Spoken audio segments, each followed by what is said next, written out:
దినోత్సవ వేడుకల్లో పాల్గొనడానికి ప్రముఖ రాజకీయ నాయకుడు ఎంపీ శ్రీ జంగయ్య గారు ఇక్కడికి విచ్చేశారు. మరికొద్దిసేపట్లో ఈ ప్రభుత్వ పాఠశాలలో జెండా ఆవిష్కరణ చేయబోతున్నారు. జంగయ్య గారి గురించి ప్రత్యేకంగా చెప్పాల్సిన అవసరం లేదు. గిరిజన ప్రాంతవాసి, వారి ఆశాజ్యోతి.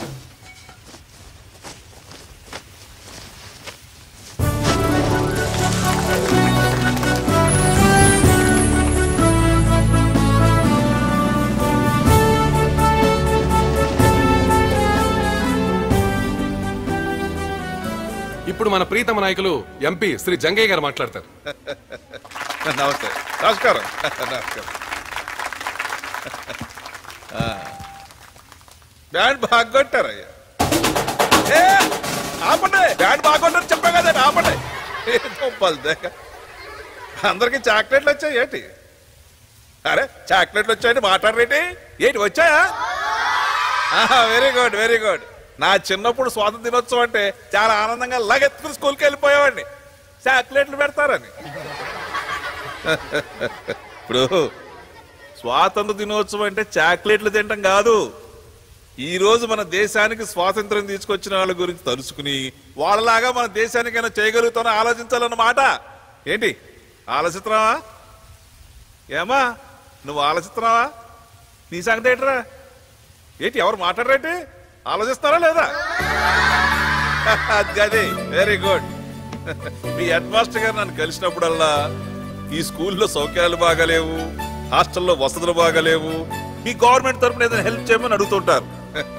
మాస్టర్ మన గవర్నమెంట్ కదపటం, వాళ్ళు చేయటం చాలా టైం పడుతుందండి. కాబట్టి ఈ స్కూల్ సౌకర్యాల కోసం నేనే ₹1 కోటి విరాళం ఇస్తున్నాను. ₹1 చప్పట్లు చప్పట్లు చప్పట్లు. Thank you sir, thank you. చప్పట్లు చప్పట్లు చప్పట్లు.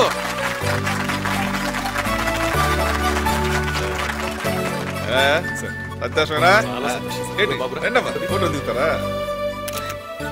ఇలాంటి వ్యక్తులు, మహాశక్తులు మన దేశంలో ఉంటే మన దేశం ఎందుకు గొప్పది కాలేదు? తప్పకుండా అవుతుంది. అసలు ₹1 కోటి విరాళంగా ఇచ్చారు అంటే మనం అర్థం చేసుకోవచ్చు. ఇలాంటి నాయకులు ఉండబట్టే ఈ రోజు దేశం ఇంత ఫాస్ట్ గా అభివృద్ధి చెందుతుంది. ఆయన కాన్స్టిట్యున్సీలోనే కాదు, రాష్ట్రంలోనూ దేశంలోనూ ఒక కీలక నేతగా ఎదిగారంటే ఈ నిస్వార్థతే కారణం.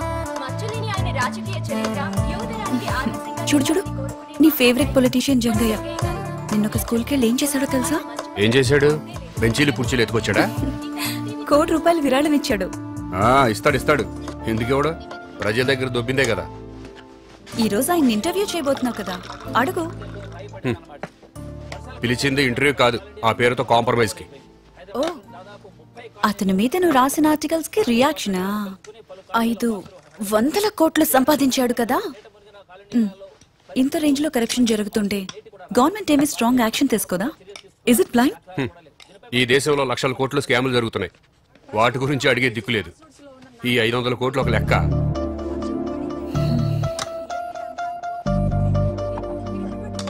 వింటుంటేనే చాలా డిప్రెసింగ్ గా ఉంది డార్లింగ్. అలాంటి విలన్స్ తో పోరాడడానికే కదా మాలాంటి హీరోస్ ఉంది.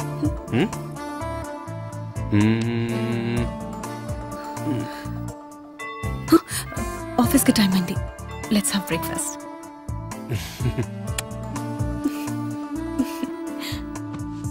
ఇదిగో ఆ టేబుల్ అక్కడ పెట్టవే. అలాగే సార్.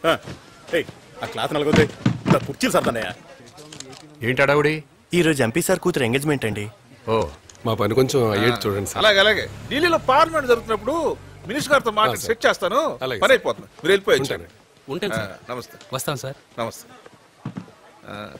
రండి రండి నా ప్రియమైన శత్రు గారు, బాగున్నారే? భలేవారే, నేను మీకు శత్రువు ఏంటండి? కాకపోతే ఏంటయ్యా, నా అపోజిషన్ లీడర్లు కూడా నువ్వు నా మీద చేసిన అటాకులు చేయలేదు. నువ్వు నా శత్రువు కదేంటి? ఇది నా వర్క్. యాండి గవర్నర్ గారికి ఒకసారి గుర్తు చేయమని వాళ్ళ పిఏకి చెప్పారా? చెప్పావేటయ్యా? చెప్పానమ్మా, అందరికీ చెప్పాను. సీఎం గారి ఆఫీస్ లో పిఏ కూడా చెప్పాను. వస్తామని కన్ఫర్మేషన్ కూడా ఇచ్చారమ్మా. ఓకే సరే, నువ్వు వెళ్ళి 2 కాఫీ పంపించు. సరే సార్. రా కూర్చో. ఏ విషయం మీద ఇంటర్వ్యూ చేయమంటారు? నా గురించి డైలీ సీరియల్ లాగా రోజు ఏదో ఒకటి రాస్తానన్నావు కదయ్యా. ఇల్లీగల్ మైనింగ్, రోజు వుడ్ స్మగ్లింగ్, ఏజెన్సీ ల్యాండ్ కబ్జాలు చేశారని చెప్పి 500 కోట్లు సంపాదించాను నేను. నెగిటివ్ గా తప్ప పాజిటివ్ గా రాసే వ్యక్తి. చాలా సంఘ సేవ చేశాను నేను. నా నియోజకవర్గాన్ని ఎంత డెవలపింగ్ చేసింది తెలుసా నీకు? వాడి గురించి నువ్వు రాయట్లా. అంతెందుకు, నిన్నటికి నిన్న ₹1,00,00,000 విరాళం ఇచ్చా తెలిసేటి నీకు? అదే అలా నవ్వుతావేటి? 10 ఏళ్ల క్రితం మీరు ఒక స్కూల్ టీచర్, 4,000 జీతం. ఈరోజు ₹1,00,00,000 విరాళం ఎలా ఇవ్వగలిగారు? సరేనయ్యా, ఈ డొంక తిడు ఎందుకు గానీ ఎంత కావాలేటి? రాతలు మార్చి సంపాదించాల్సిన అవసరం నాకు లేదు. వస్తే రాయటం మానంటావు. నువ్వు రాసి ఏంటంటే సాధించేది? జనం నువ్వు రాసింది పొద్దుట చదువుతారు, సాయంకాలం పొగోడి పట్టం కట్టుంటారు తెలుసా నీకు? అటువంటప్పుడు మీకెందుకండి టెన్షన్? నీ రాతలో నా రాజకీయ ఎదుగులు అంత మంచిది కాదు, నా ఇమేజ్ని డ్యామేజ్ చేస్తున్నాయి. నా రాజకీయ భవిష్యత్తు ఎంత గొప్పగా ఉండబోతుందో తెలుసు కదా నీకు? నాకు నా దేశ భవిష్యత్తు ముఖ్యం. సిల్లిగా మాట్లాడకు, ముందు నీ గురించి ఆలోచించుకో. ఇది కర్మభూమి కదటయ్యా, ఏం జరిగినా వాళ్ళ కర్మని పడి ఉంటారు. కర్మ అనుకోవట్లేదు, తుపాకీ పట్టుకుంటున్నారు. మీ నియోజకవర్గంలో నక్సల్ మూమెంట్ కారు చిచ్చులు అంటుకుంటోంది. తిండి గింజలు పండించాల్సిన రైతులు, అడవుల్ని నమ్ముకున్న గిరిజనులు, స్టూడెంట్స్, ప్రొఫెషనల్స్ మరెంతో మంది ఇందులో ఇన్వాల్వ్ అవుతున్నారు. ఆపో, ఏం బెదిరిస్తున్నావేంటి? అన్నలు మీ మీద కన్నేశారు. ఆ కళ్ళు పీకేయగలను, పీకేటువంటి ఏకంగా ఆడ నేను లేపేయగలను.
Come in.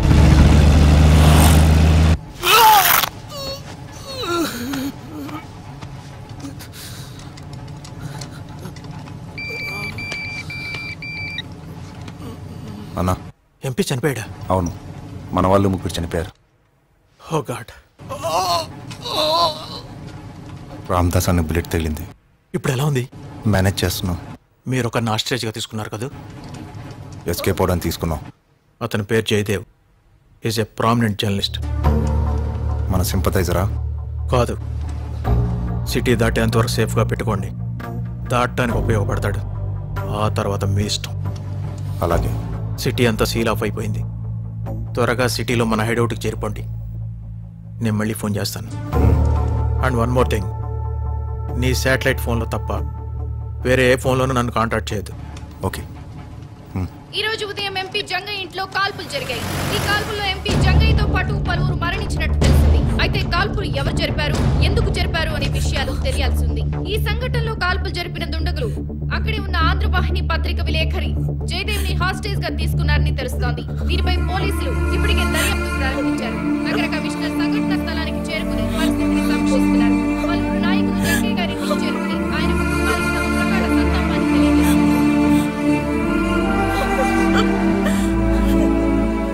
Home minister DGP office కి బ్రీఫింగ్ ఇచ్చాం సార్. ఐ విట్నెస్ ప్రకారం ఎంపీని కిడ్నాప్ చేయడానికి ప్రయత్నం జరిగినట్టు తెలుస్తుంది సార్. కమిషనర్ గారు, సీఎం గారు మాట్లాడతారు సార్. ఎంపీతో పాటు చాలా మంది చనిపోయినట్టున్నారు. అవును సార్, ఒకరిని హాస్టేజ్ గా కూడా తీసుకున్నారు సార్. ఎవరతను? ఆంధ్రవాహిని జర్నలిస్ట్ అంటే అతని పేరు జయదేవ్. ఆహా, నాకు ఎప్పటికప్పుడు సిచ్యుయేషన్ బ్రీఫ్ చేస్తూ ఉండండి. అలాగేనండి. ఇప్పటి వరకు సిటీ దాటినట్టు ఆధారాలు ఏం లేవు సార్. సర్చ్ జరుగుతుంది. Okay Karthik sir, you take charge. Okay sir. And take care of the investigation. Court team form చేసి ఆ దళం ఎక్కడుందో ట్రాక్ చేయి. Okay sir. ముందు ఆ జర్నలిస్ట్ ను విడిపించడం మన ప్రయారిటీ. ఎప్పటికప్పుడు నాకు డైరెక్ట్ గా రిపోర్ట్ చేయి. అలాగే సార్. ఓకే.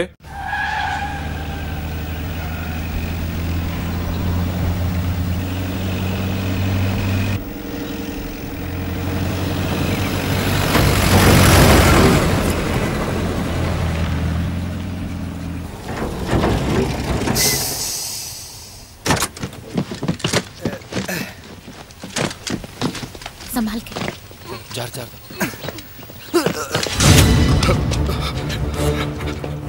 నేను మీకు శత్రువు కాదు. నన్ను వదిలేయండి, నన్ను వదిలేయండి. గన్ను వదులుతావా చంపనా? నేను ఎవరికి అన్యాయం చేయలేదు. నేను మీకు ఎవరికి శత్రువు కాదు. మీ గురించి ఎవరికి చెప్పను. గన్నదులు. గణేష్, ప్లీజ్, నేను ఎవరికి అన్యాయం చేయలేదు. ప్లీజ్. బిల్లు,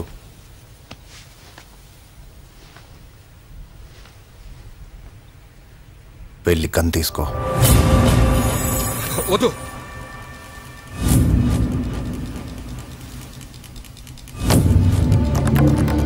రావద్దు, దగ్గర రావద్దు. కాల్ చేస్తాను. వద్దు వద్దు రావద్దు. కాల్ చేస్తాను. కాల్ చే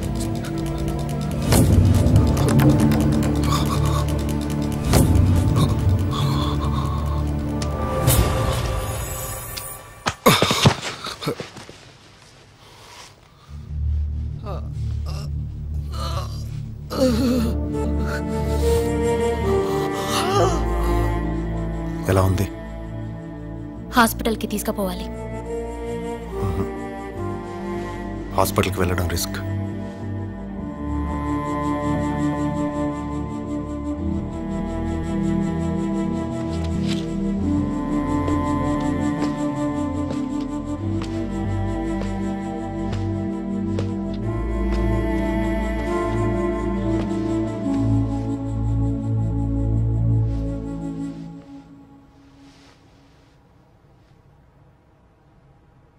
బాధపడద్దు.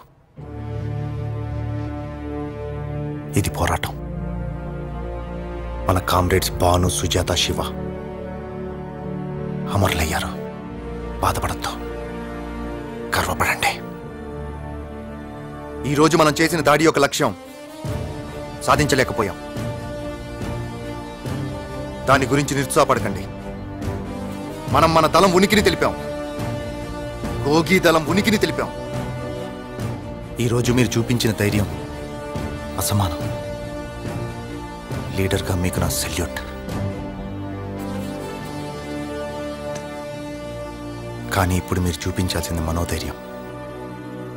చనిపోయిన మన కామ్రేడ్స్ మీద ఉన్న మీ బాధని మీ గుండె లోతుల్లో సమాధి చేయండి. మన లక్ష్యానికి అడ్డురానివ్వద్దు. శత్రువులు మన ఎన్నో విధాలుగా దెబ్బ కొడతారు.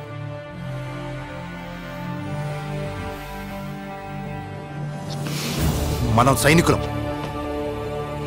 మన గమ్యం చేరేదాకా, మన లక్ష్యం సాధించేదాకా మనం లొంగకూడదు.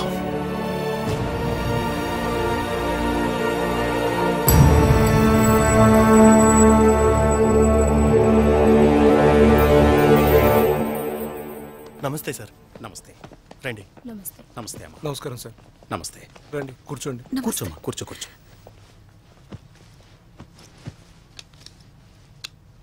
చూడమ్మా, మా జర్నలిస్టులంతా మీతో ఉన్నా. మీరేం భయపడకండి. మేము ఆల్రెడీ వాళ్ళని కాంటాక్ట్ చేయడానికి మా రూట్స్లో మేము ట్రై చేస్తున్నాం. ఇంతకు ముందు కూడా ఇలాంటివి జరిగాయి. జయదేవ్ గురించి వాళ్ళు ఎంక్వైరీ చేస్తారు. మా ఉద్దేశం ప్రకారం ఎటువంటి హాని చేయకుండా వదిలేస్తారు. మీరు వర్రీ కావద్దు. మీరు ధైర్యంగా ఉండండి సునీత గారు.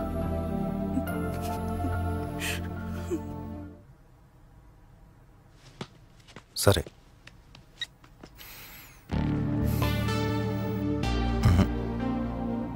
మనం ప్లాన్ చేసిన కర్నూలు రూట్లో ఇప్పుడు నల్లమల చేయడం కష్టం. ఆ రూట్ అంతా సీల్ ఆఫ్ చేశారట. ఎవడో మన మీద ఇన్ఫర్మేషన్ ఇచ్చాడు. అయితే అన్న ఈ నల్గొండ మీకు వెళ్ళిపోతే అక్కడ యాజిటేషన్ జరుగుతుంది. పారామిలిటరీ ఫోర్సెస్ ఉన్నాయి. అన్న, మనం నార్కెట్పల్లి నుంచి దుర్గి, ఏల్చూరు, వినుకొండ మీదుగా డోర్నాల్ వెళ్తే మన బేస్ క్యాంపు చేరిపోతాం. అవునన్నా. అలా వెళ్ళగలవా? వెళ్ళగలవన్నా. నాది ఈ ప్రాంతమే కదా. పోలీసు వాళ్ళని అరెస్ట్ చేయడానికి వచ్చినప్పుడు నేను ఈ దారి గుండానే నల్లమల చేరింది. కాకపోతే 3 రోజులు అనుకున్నది 4 రోజులు పడుద్ది అంతే. ఒక్కరోజు ఎక్కువ. సరే వెళ్దాం. 4 రోజుల పెద్దన్న పరిస్థితి బుల్లెట్ లోపలనే ఉందన్నా. అన్నా, మనం వెళ్ళేది రాళ్ళగుట్ట పక్క నుంచే. టాటా బాగానే ఉన్నాడు కదా, ఆయనకే చూపిద్దాం. వద్దు. ఈ ఇన్సిడెంట్తో పోలీసులు ఆ ఊళ్ళ మీద నిఘా పెంచుతారు. మనల్ని ఈజీగా ట్రాక్ చేయగలరు. బేస్ క్యాంప్ చేరే ట్రీట్మెంట్ చేద్దాం. రెహనా, 4 రోజులు పర్లేదు కదా? ఏ మెడిసిన్స్ కావాలో చెప్పు, తెప్పిస్తాను. అచ్చా. ఈ విషయం అజిత్కి ఇన్ఫార్మ్ చేస్తాను. నేను విరోధిని కాదు. నన్ను వదిలేయండి ప్లీజ్. నేను మీ విరోధిని కాదు. నన్ను వదిలేయండి ప్లీజ్. ఏంట్రా? నేను జంగ చేస్తున్న కరప్షన్, ఎక్స్ప్లోటేషన్ గురించి ఎక్స్పోజ్ చేశాను. నన్ను చాలా మంది యాంటీ ఎస్టాబ్లిష్మెంట్ అంటారు. Anti establishment? మా పోరాటానికి సపోర్ట్ గా ఒక్క ఆర్టికల్ రాసావా?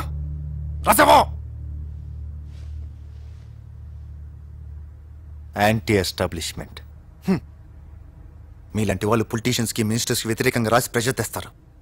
డబ్బు ముట్టగానే మానేస్తారు. ఈ రోజు హెడ్లైన్స్ లో కనిపించిన అలిగేషన్ రేపు పొద్దున్న పేపర్లో వెతికినా కనిపించదు. ఆ ఎంపీ జంగేగాడి దగ్గరికి అదే పని మీద వచ్చుంటాం. పైసా వసూల్.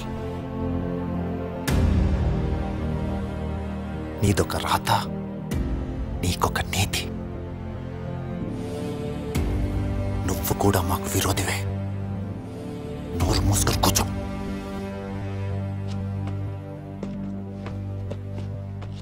వీణేం చేద్దాం మరి? సింపథైజర్ కాదని తెలిసింది కదా, చంపేద్దాం. బ్యాడ్ అవుతుందేమో. మనం ఏంటో తెలుస్తుంది.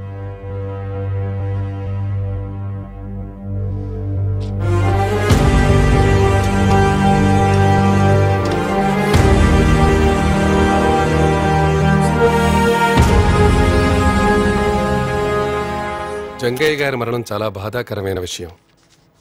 ఆయన మృతికి మా భద్రతా వైఫల్యమే కారణం. వారి కుటుంబానికి నా ప్రగాఢ సంతాపాన్ని తెలియచేస్తున్నాను. కిడ్నాప్ అయిన జర్నలిస్ట్ జయదేవి గారిని విడిపించడానికి మా సాయి శక్తులా ప్రయత్నం చేస్తున్నాం. సార్, ఈ అటాక్ ఏ గ్రూప్ చేసిందో తెలిసిందా? కొన్ని ఆధారాలు దొరికాయి. ఇన్వెస్టిగేషన్ చేస్తున్నాం. మినిస్టర్ గారు, పొద్దున్న కమిషనర్ గారు వాళ్ళు ఇంకా సిటీలోనే ఉన్నారన్న అనుమానం వ్యక్తం చేశారు. అంటే వాళ్ళు ఇంకా సిటీలోనే ఉన్నారంటారా? చెప్పాను కదా, లీడ్స్ పరిశీలిస్తున్నాం.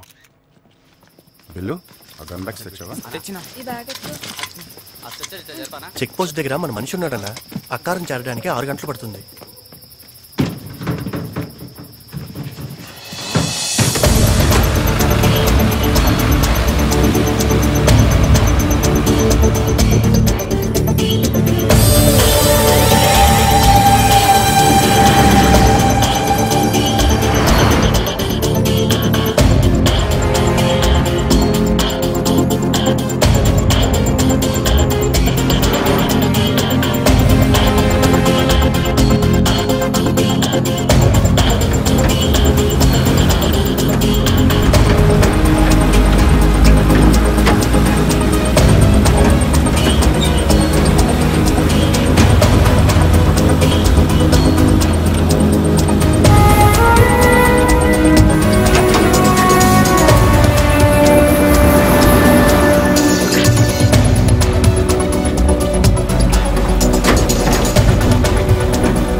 అన్న ఇదే ఫైనల్ పాయింట్, ఇక్కడి నుంచి నడిచే వెళ్ళాలి.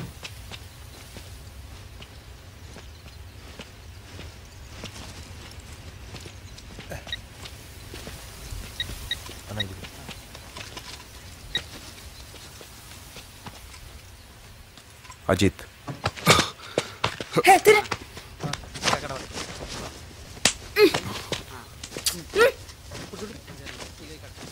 కొంచెం మెల్లకట్టు. సాయంత్రం వచ్చేవాడు ఎలా కడితేటి?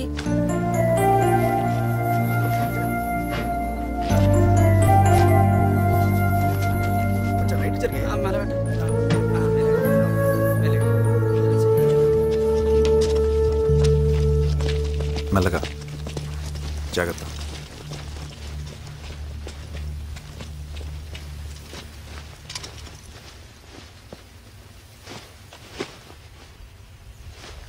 టచ్లో ఉందా? అలాగే అన్న.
సార్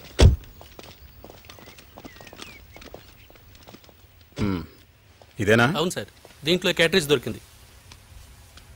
సార్ పక్కాగా ఇందులోనే ట్రావెల్ చేశారని తెలుస్తోంది సార్. కంటైనర్ ఎవరిది? నిన్న సాయంత్రం 6 గంటలకి ఈ కంటైనర్ దొంగతనం అయినట్టు కాచిగూడలో కేసు రిజిస్టర్ అయిందని తెలుసుకున్నాను sir. Good work, keep me posted. These people are damn good. సిటీలోంచి తప్పించుకోగలిగారంటే వీళ్ళకి చాలా వైడ్ నెట్వర్క్ ఉన్నట్టుంది. అవును సార్, వాళ్ళ దళంలో చాలా ఎక్స్పర్ట్ హ్యాండ్స్ ఉన్నాయి. గోగి దళం కదా? అవును సార్. ఆ దళం గురించి ఏం ఇన్ఫర్మేషన్ ఉంది సార్?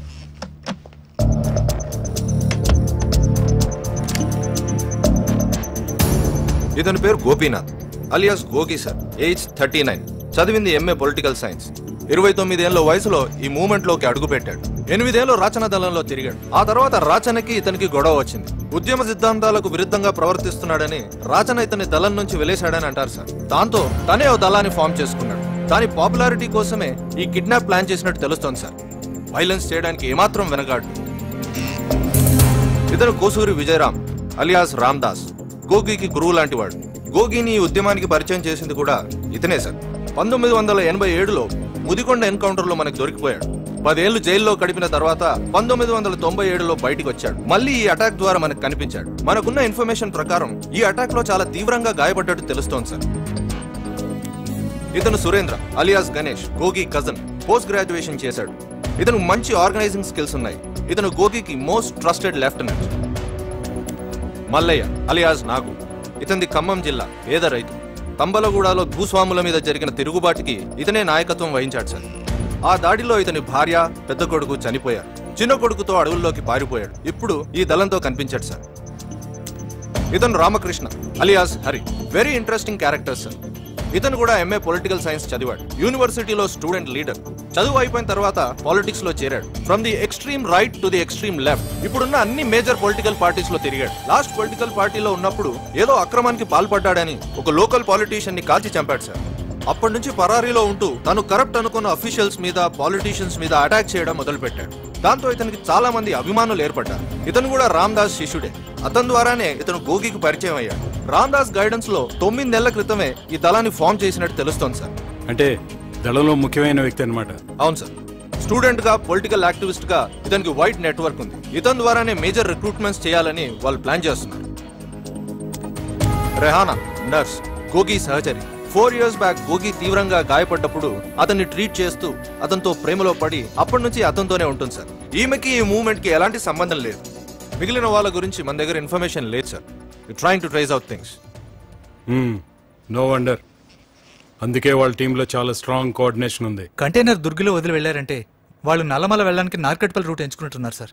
వాళ్ళని ఖచ్చితంగా ఆ ప్రాంతానికి దగ్గరగా ఏదో ఒక చోట వదిలింటారు సార్. ఆ ఏరియా నుంచి నల్లమల వెళ్ళడానికి మల్టిపుల్ ఎంట్రీస్ ఉన్నాయి. మన వాళ్ళు అక్కడ కోంబింగ్ చేస్తున్నారు. We can rescue the journalist sir. Sir వాళ్ళు తప్పించుకోవడానికే జర్నలిస్ట్ను హాస్టేజ్ గా తీసుకున్నారు కాబట్టి అతన్ని ఖచ్చితంగా వదిలేయచ్చు. నో ఆఫీసర్, గోగి గురించి విన్న తర్వాత I have my own doubts.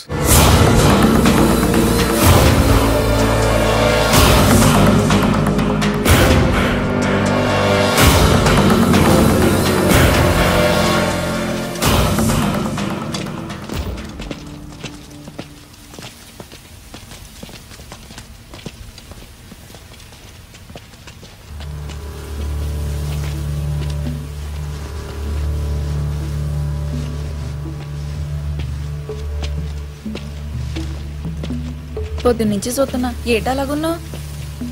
Nothing. ఏం లేదు. ఏటి ఇంకా జరిగిన దాని గురించి ఆలోచిస్తున్నావా? అన్న చెప్పాడు కదా చనిపోయిన వాళ్ళ గురించి బాధపడద్దని. వదిలే.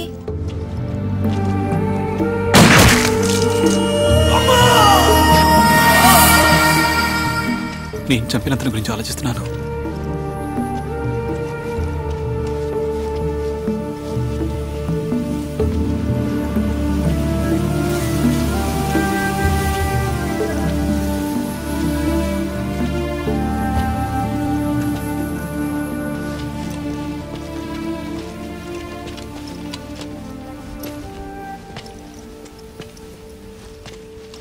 చంపడం మొదటిసారా? ఈ మూమెంట్లో చేరి ఎంతకాలం అయింది? ఏం చదువుకున్నావు? మాట్లాడుకో.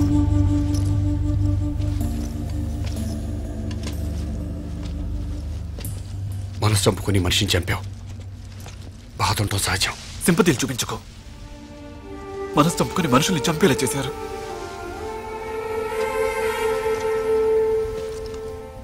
మా నాన్న కూలీ నెల చేసి నన్ను చదివించాడు. బాగా చదువుకున్నాను. మంచి మార్కులు కూడా తెచ్చుకున్నాను. నా మార్కులు చెత్త నా కొడుకు ఓ పొలిటీషియన్ కొడుకేసి అదేంటని అడిగితే నన్ను సస్పెండ్ చేశారు. న్యాయం కోసం పోరాడితే నన్ను రాడికల్ అన్నారు. నా ఫ్యామిలీని పేదరికం నుంచి బయటపడేద్దాం అనుకున్నాను. వాళ్ళని పాతాళానికి తొక్కేశారు. మా అమ్మ నాన్న ఇంకా కూలీ నెల చేసుకుని బతుకుతున్నారు తెలుసా? కాళ్ళు పట్టుకున్నాను. మీలాంటి జర్నలిస్టుల కాళ్ళు పట్టుకున్నాను. నాకు జరిగిన అన్యాయాన్ని రాసి నాకు న్యాయం జరిగేటట్టు చేయమని ఒక్కరూ రాయలేదు. మా అన్న చెప్పింది నిజం. మాలాంటి వాళ్ళ జీవితాలు ఇంపార్టెంట్ కాదు మీకు. వేస్ట్. మీ సొసైటీ వేస్ట్.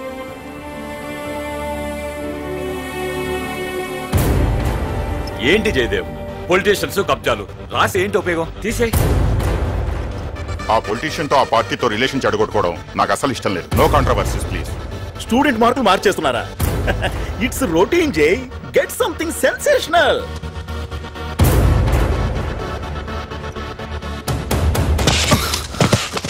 జాగ్రత్త.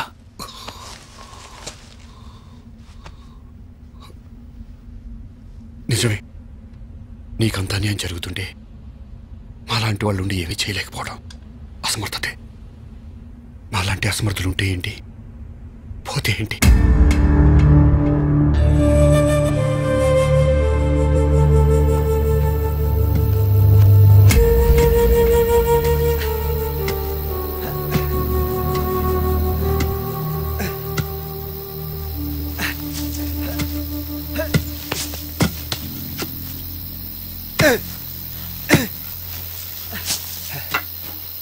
ఇంత రోజు చాలే అన్నా. చేతులు నొప్పిలేస్తున్నాయి. కూసబెట్టి బొంద పెడదాం. నిన్ను బొంద పెట్టినాడు కాదురా తవ్వు. ఏం రో బక్కోడా నవవర్తి ఏమన్నావురా? నీ అయ్యా నా కొడుకుని ఏమన్నా అన్నావంటే నిన్ను పేగులు తీస్తాను నీ అట్లా కాదన్నా ఊకేనే మజాకి నాతో మజాకేంద్రా తవ్వు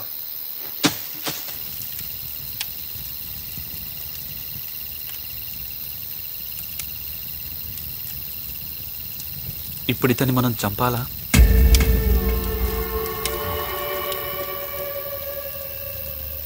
అంటే నా ఉద్దేశం ఇప్పుడే చంపాలా అని.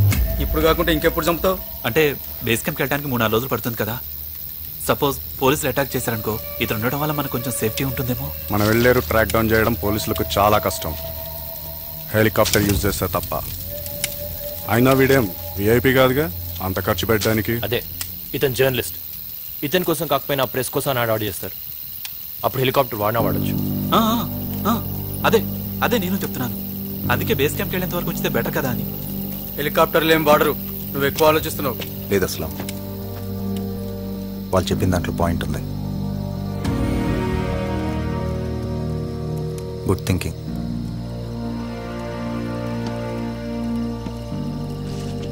మైనా వాడికి కూడా భోజనం పెట్టు.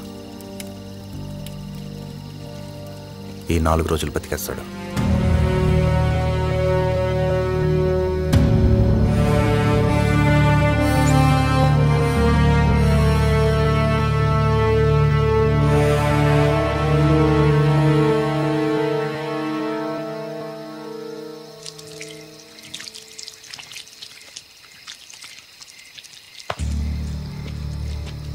మన విప్లవం వర్తిల్లాలంటే కొన్ని బలహీనతలు వదులుకోవాలి.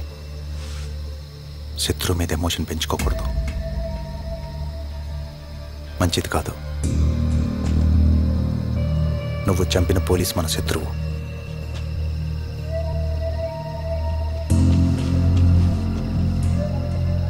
అది యుద్ధ ధర్మం. బాధపడకు. వీడి జాగ్రత్త.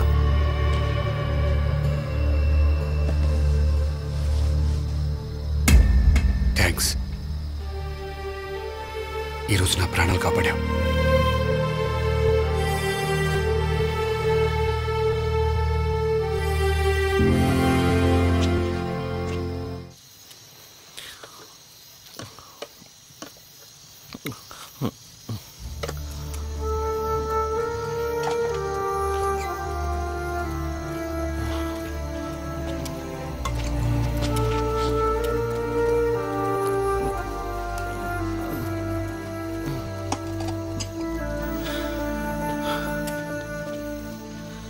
ఏంటన్నా పిలిచావంట?